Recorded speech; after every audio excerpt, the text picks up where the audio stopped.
Welcome to the Zandbergen Report, where wealth strategies and pop culture collide, featuring your distinguished host and certified financial planner, Bart Zandbergen. Hello, everyone, and welcome to the show. I'm super excited today to have one of my longtime friends, one of the best people I know, Dakota Rader. Dakota, welcome to the show. Hey, so good to be here. Of course. Thanks for having me. Of course. So Golden Eagle Brands. Yeah. I mean, I remember when you were a sparkle in your eye. Yeah, this is about probably 4 years ago, maybe we met. Yeah. For the first 5 years ago we met. 4 or 5, and this was just... Yeah, this was a concept. Yeah. Golden Eagle Vodka was just an idea at the time. Yeah. We didn't even have, I think when we really started hanging out, we didn't have production. We didn't have product. We didn't even started a business yet. No. It was just, hey, we're going to do this. Yeah. People are like, Yeah. you're crazy, man. Yeah. But yeah, long ways. So you got a great story leading up to this. You mind kind of just sharing for the audience? Yeah. So I'm not from California originally, born and raised in Nebraska. So I'm a transplant. My parents have been in the hospitality business my whole life. So restaurants is really all I know. So they were restaurant franchisors for a family restaurant called Perkins. So it's a big Midwest concept. It's like, think of like a high-end Denny's or a Marie Callender's type place, 24/7, fast casual, restaurant, bakery type thing. So my parents opened a bunch of those back in the Midwest. And then they were operating partners together for 45 years. So they ran those restaurants together, and they were both, in-house operators. So every dinner time conversation was how to make a restaurant profitable and how to retain guests and all those things. So I started carrying my first bus tub at 8 years old, and serving when carrying when I probably shouldn't have been, and serving, bartending, and all that from a young age. Sort of ran from the industry when I went to college. So I, obviously being a hospitality kid, it's kind of tough, right? Yeah. Nights, weekends, holidays, you never really see your parents too much. So it's like, I don't want to be on that lifestyle. Like I want to be as far opposite as that as I could. So I want to be a teacher. So I got my first degree in teaching. So I went to school to be a teacher, taught for a little bit. I was a English teacher. I traveled all around the world teaching English and music. So I went 17 countries actually over 4 years out of college teaching, which is how I met my wife, which is cool. Yeah. And then quickly realized that wasn't what I wanted to do, teaching. Not a lot of upside potential in the teaching business. Yeah. So came back to California, and my wife and I, always dating at the time, always had an affinity for it. So we're like, let's just stay here for a little bit, see what happens. Just like transient kids, and we posted up, and I was like, I literally Googled in Irvine. I was like, what is the nicest restaurant within like a proximity to where we were? And it was Del Frisco's company. So Del Frisco's was obviously a great steakhouse concept. So I spent about 8 years, almost a decade with Del Frisco's. After graduating school, I went back to grad school.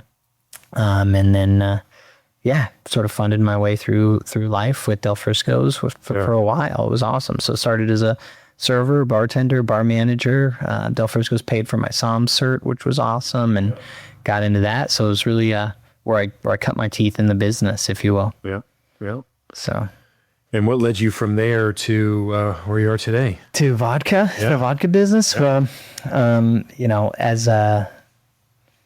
As a wine nerd, I am deeply passionate about authentic spirits, charactered products, right? I love wines, and on the spirit side, I love bourbons and whiskeys. There are not higher end tequilas, things that have character and story. So as a career bartender into being a SOM, I always had a weird sort of aversion or disdain for vodka. Like this spirit is so boring. It's a waste of space in a cocktail. It's just a dismissible mixer, if you will. So, and most bartenders would say the same thing. You're like, really, vodka? Like, have 4 more limes in your vodka soda or whatever. You know what I mean? It's just like, it's kind of dismissed in the bar community. Yeah. So it was always my perspective. And then, so I guess I was with Del Frisco's company for for many years. And once COVID shut down, Landry's, obviously Tillman Fertitta, big hospitality guy, purchased Del Frisco's group. So our company got absorbed by Landry's, and when that happens, the concept totally changed. My job got absorbed, a bunch of changes happening, and that was right when COVID hit. So it was kind of perfect timing in a way. I knew that I didn't have a job to come back to there. I mean, not the same job anyways, it was going to be different. So I had the opportunity to do two things. So it's a little bit of a fork in the road. Three things happened when COVID hit.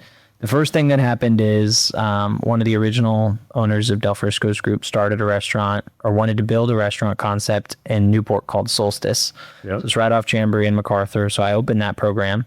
So the owner of Del's poached me and pulled me over to build that with him. So that was sort of how I stayed alive, building that restaurant. Yeah. And then the second thing was I went back to grad school.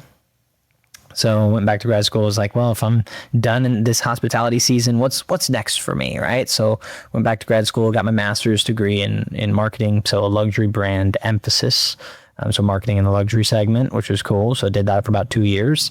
And then, so how we got to vodka was my master's degree thesis project was to create a brand and a business plan that covered 3 consumer segments. You have to create a brand and a product that fulfills a cultural trend, fulfills an industry trend, and fulfills a consumer trend.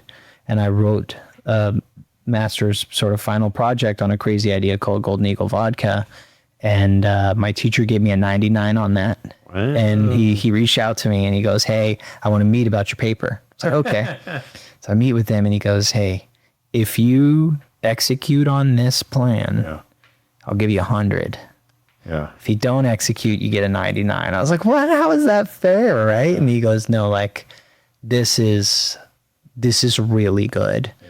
The only way this fails is if you have an inability to execute or an inability to procure funds and resources, which is the most common. But he's like, from a macro level plan, like if you can fulfill all of these trends, and my analysis is that these trends are real and are happening and are, you know, he was in the business, funny enough. He was a partner in a distillery in Australia, super random. So he knew the business. Obviously he wasn't naive to it, which is why he was like, dude, you got to go on this, right? So that moment was pretty crazy. 6 months after that, my wife and I found out we had our first baby on the way, which was that moment in time where I was like, okay, do I go and get some stable job somewhere, or do we double down on this crazy idea? And that's exactly what happened. Quit all jobs, quit working, did everything, doubled down on ourselves and the vision, and started to execute. Yeah. It's just crazy. That is crazy. So, you know, business plan, and you say that they typically, ones that don't succeed can't procure financing. Yeah. Funding and execution. Must have been, I mean, how did you do that? Yeah, well, the last 5 years, one of the hardest times to fundraise ever. Yeah. I found myself in a really, I mean, it was crazy, the way that I pieced the startup together, right? At the onset, it was just personal loans and credit cards and, you know, notes and whatever you could get together from, you know, your scrappy pre-seed money, you know. I put together a really powerful management team, guys that come from the industry, guys that don't come from the industry, guys that come from adjacent industries. Obviously, Bill is a mutual friend of ours. Yeah. Bill comes from an adjacent industry, I'd say, so CPG, luxury skincare. Yeah. So there's still alignment there. And then obviously some other beverage alcohol players and all the things. So, you know, we've got some founders that invested some money. We've got some, you know, family, friends. It was an ad hoc first $500,000. That first $500,000 got us, you know, initial productions to prove that the product could be sold. Yeah. And then the next million, it was the first 500,000 was just total ad hoc. The next million took me like 2 years to raise.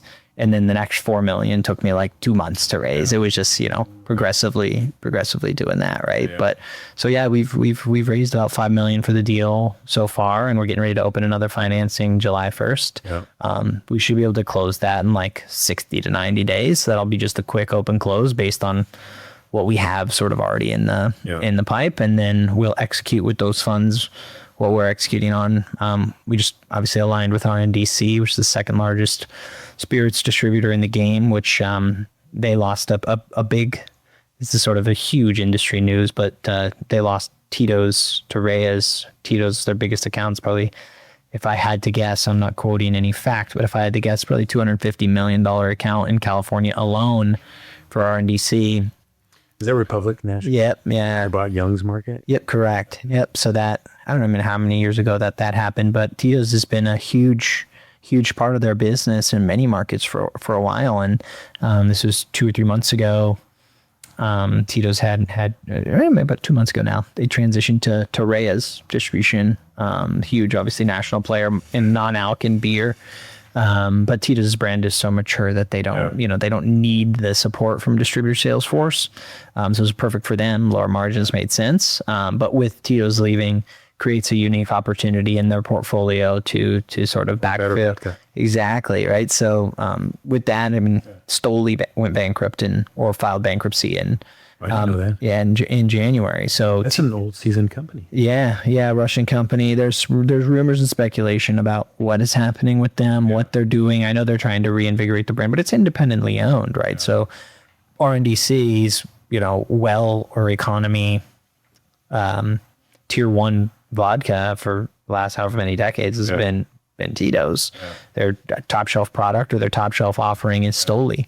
With Stoli going bankrupt and Tito's going to Reyes, you have kind of a clear portfolio position and opportunity for Golden Eagle, which is why the alignment in California and other states. So is that new? But I want to say the last time we talked, about business, where you didn't have a distributor, right? We were independent. Yeah, we were just going to restaurants. Yeah, for the first. So we did our first production, 2023, and then all of 2023 for the entire year. We ran first production with like an initial like 500,000 I scraped together through family, friends, and prom notes and convertibles, just all the things. And I took that and I literally hand sold bottles out the trunk of my car to Orange County restaurants for an entire year. And I was able to procure enough data, enough programs, and enough partnerships to be able to put a compelling scale plan together. That scale plan attracted $5 million, obviously from a collection of sources, a couple family funds, a couple portfolio companies, some a collection of larger high net worth players, and was able to take those resources and build a whole program now, in-house marketing team. We leverage a couple agencies, but we got 16 sales reps across 5 markets now, just absolutely getting after it and killing it. And so that what we've been able to create with that 5 million, it should be a pretty common scale strategy, right? Your seed capital gets you the data that you need to raise the professional money. And that's kind of where we are, right? I mean, profitability is not the play in our industry. It's you're creating brand value. There's sustained sort of every market can like progressively run profitable, right? California will be first market profitable, and then you'll sort of trail. Nevada will be next, and so on and so forth. But it takes about 2 years to get a market profitable, depending on what your strategy is. But we've had a pretty lean strategy and a really, really good team, and been hand-to-hand combat. But yeah, I mean, so 2024 or this was 23 and 24 is when we ran as an independent. So we bought a couple vans back in January of 24 and hired a couple high school kids to deliver cases to restaurants all across Southern California. And that data and that proof is what attracted a major player. So yeah, you were a scrapper, dude. Hand-to-hand combat is what we said. That's what this industry is about. There's a lot. It's sexy. It's big. It's really lucrative if you know what you're doing. We wouldn't be doing what we are if it wasn't for not just the upbringing that I had in the restaurant business, understanding the ins and outs of the restaurant, how to run it, how to run food costs, how to run bev costs, how to run all these things just by osmosis.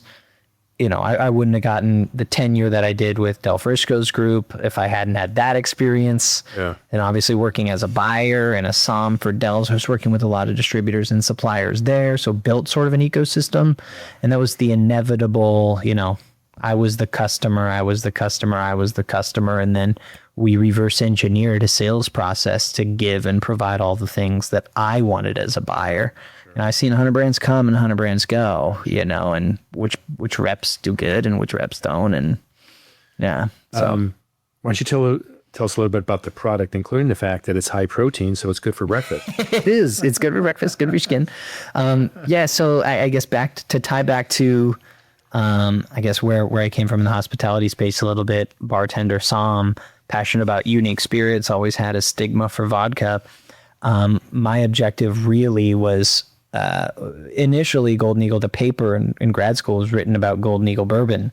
And you had to write an innovation on a trend. So I was trying to figure out a way to expedite to expedite the barrel aging process of bourbon. So how can I get an 8-year bourbon by creating or developing a tech that would speed up that process to be able to do it in a couple days or a couple weeks?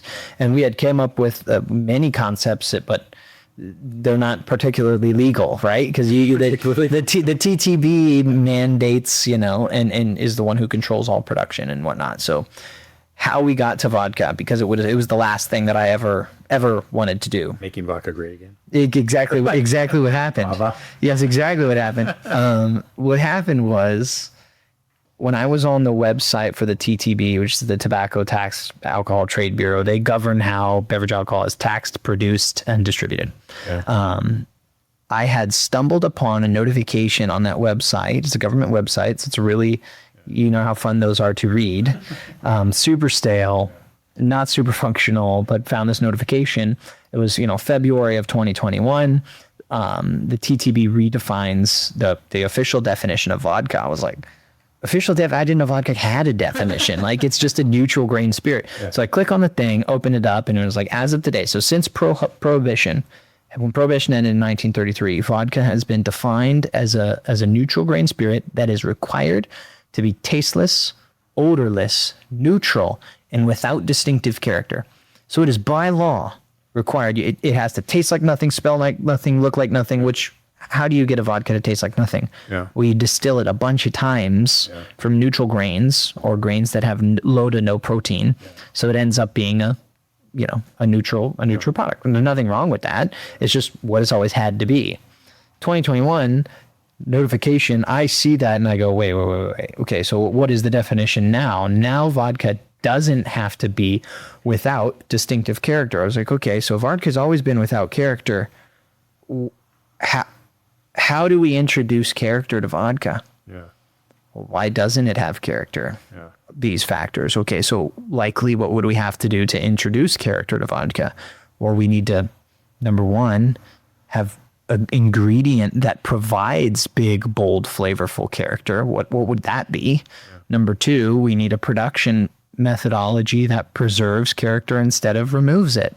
So that was sort of the starting thesis for Golden Eagle. It was, let's introduce character to the neutral category, and how do we create the most flavorful vodka product that you can, obviously without additives and flavors and all of those things. So that's exactly what happened. But yeah, so give you a nutshell. What did we do because of that? The vision, TTB redefined vodka. Yeah. The strategy, we need to find the highest protein wheat variety in the US. So there's 6 major wheat classes: soft wheats, white wheats, winter wheats, so on and so forth. The highest protein end of the wheat class is called hard red spring.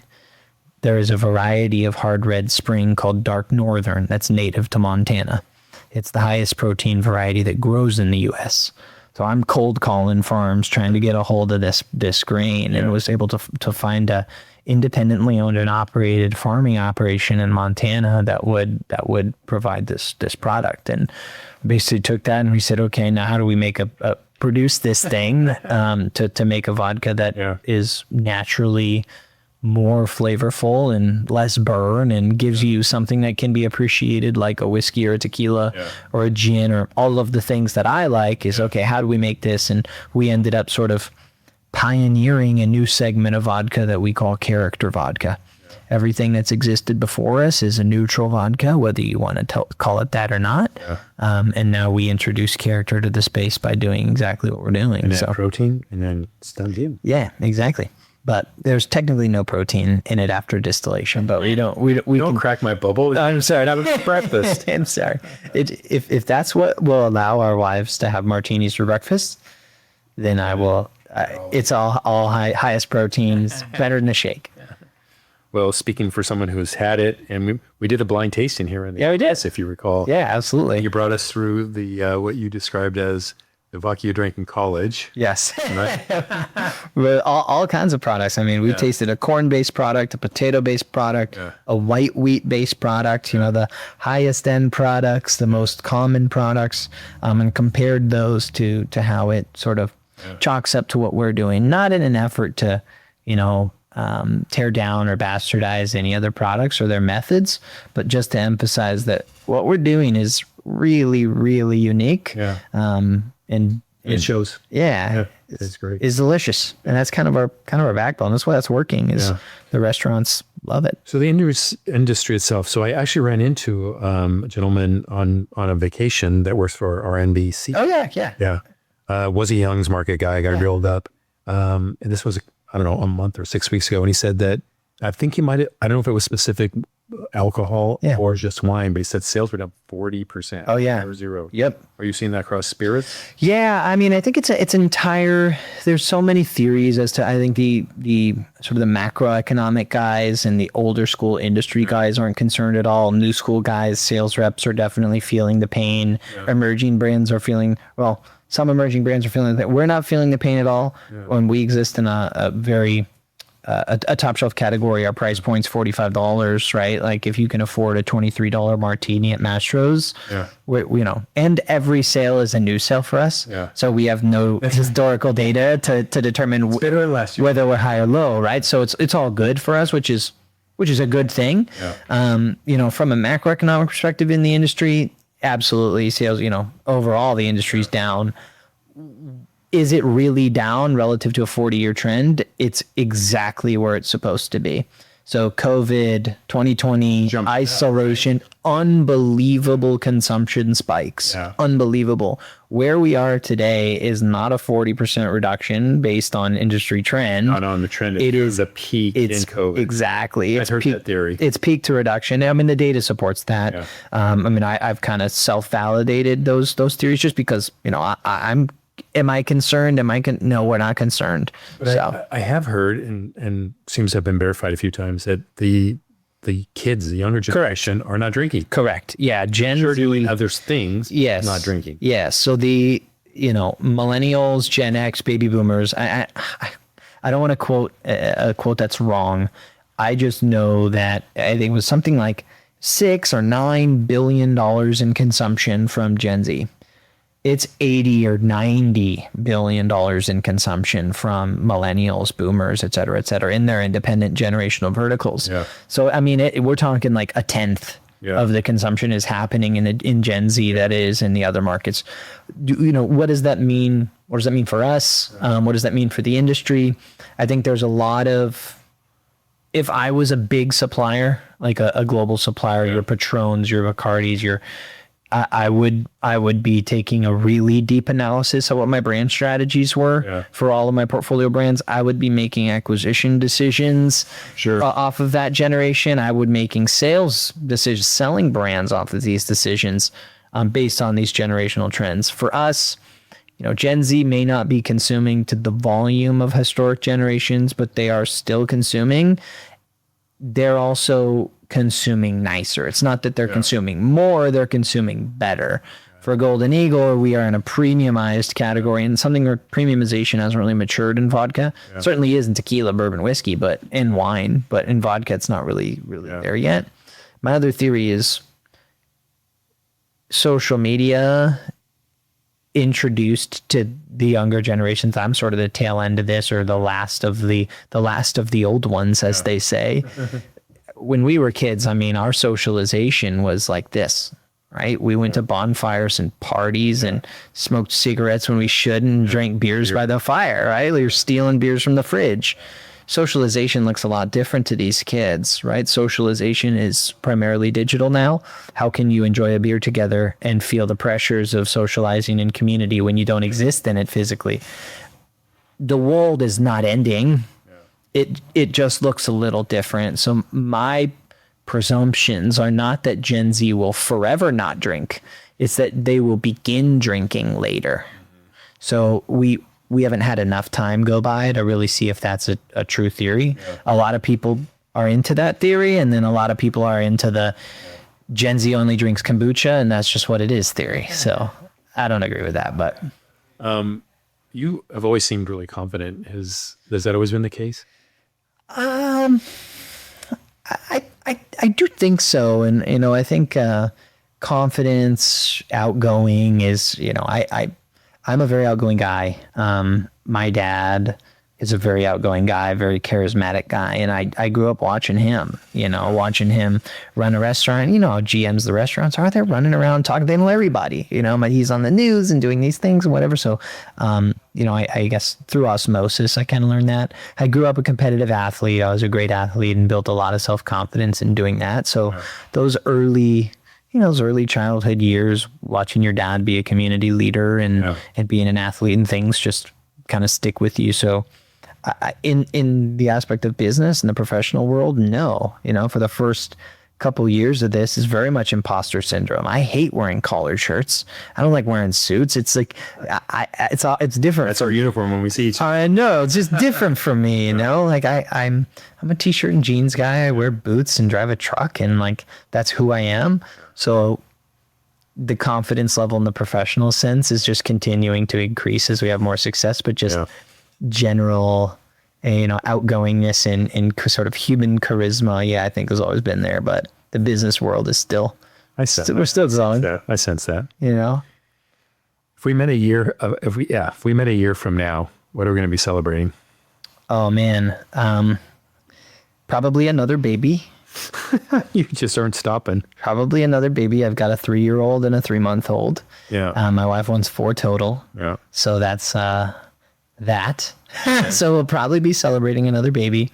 We'll be celebrating for sure $1 million milestones in our business. So it's exciting. And hopefully the close of our last financing, which should be exciting. Distribution is secure, and now we're just hand-to-hand combat. Family side, another baby, and business side, continued scale. I think is probably my answer. Okay, love that. What's your guilty pleasure? Oh man, my guilty pleasure. Oh, an above board answer or below board? No, I'm just kidding. No, you're being recorded. So. No, I'm just kidding. Your discretion. Yeah. Man, my wife, I eat really well. I eat good. My wife always, she cooks all the time, but she is an amazing baker. Yeah, an amazing baker. And when she bakes things, and I have to tell her to like not exercise that passion, because when she bakes things, please, honey, don't bake. I will eat it all. It's like everything she makes is amazing. Cookies are amazing. Banana breads are amazing. That's no break. Cake. Oh yeah, 100%. When it comes to my wife's baking, so I mean that and I do really enjoy cigars.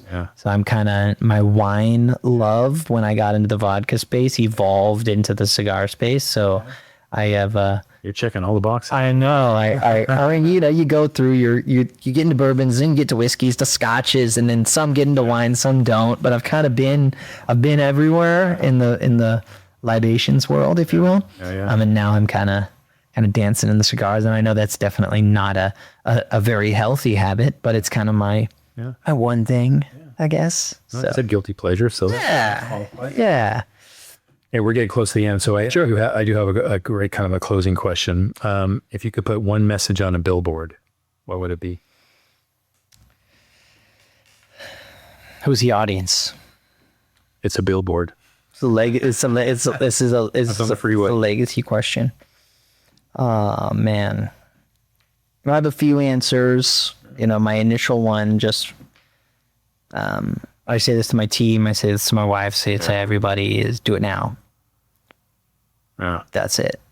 Not do it, but do it now. Yeah. Imagine what would happen if every time you had a gut instinct or a thought or a passion, or if I did this, if I called this person, if I text this person, if I called that client, if I did this thing, I think we live in a self-doubt society. Social media doesn't help. Yeah. But what would your life look like if you just do it now? Do it now. Do it now. I love that. Yeah. So that's kind of been my motto the last few years. Just do it now. Nike missed out. Yeah. Right. It's just do it. Yeah. No. Now. Yeah. Do it right now. So yeah, that's my easy answer. How can people reach you, buy your vodka? Yeah. I mean, my best way to buy Golden Eagle is just go straight to our website. Super convenient. We're one of the only suppliers investing heavily in D2C fulfillment and direct to consumer opportunities. So that's the quick and easy Amazon type way. Yeah. If you're in Orange County, most restaurants carry Golden Eagle now. So that's amazing. And if you ask for a martini, just make it golden. Yeah. That's it. Straight up with a twist. Yeah. Or just go to any high-end event and we're going to see. Yeah, exactly. The events, man, it's crazy. We had like 4 events this week. I can't even keep track of them anymore, but it's a good thing. Yeah, I'll see you at Bespoke in a couple of weeks. Yes, I'm excited about that. God, I love those guys. Yeah. I love Dave. You were looking sharp the last suit I saw you. Dude, those guys and gals, because Karen is my girl, do such an amazing job. Yeah. If I could, which I have to not because I have kids and obligations, but if I could, I would just have like my dress shirts, those like athletic stretch fit. That's exactly it. I would have like 50 of those. Every color, pattern, everything. But we're getting there. Yeah. Yeah, you'll get there. Yeah. We got time. Dakota, thank you so much, man. I know you're a busy guy for taking the time. Totally. Thank you for sharing. Oh, yeah. Thanks for having me. Looking forward to watching your success and celebrating you in a year. Yeah. Right back here. Yeah. See that you. I sure hope so. Yeah. I sure hope so. All right. Well, thanks again. Thanks for everyone who has tuned in. And we look forward to being back in the studio next week. Cheers.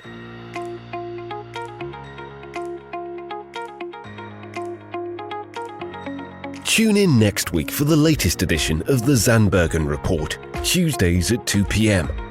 Catch up on our recent shows by visiting podcast.bartzandbergen.com. The Zandbergen Report is also available on iTunes, iHeartRadio and Spotify. Interested in being a featured guest on our show or have a question you'd like to hear us answer? Email podcast@bartzandbergen.com. The contents of this podcast episode do not constitute an offer of securities or a solicitation of an offer to buy securities and may not be relied upon in making an investment decision related to any investment offering Access Wealth Management LLC, an SEC-registered investment advisor. Access does not warrant the accuracy or completeness of the information contained herein. Opinions are our current opinions and are subject to change without notice. Prices, quotes, rates are subject to change without notice. Generally, investments are not FDIC insured, not bank guaranteed, and may lose value.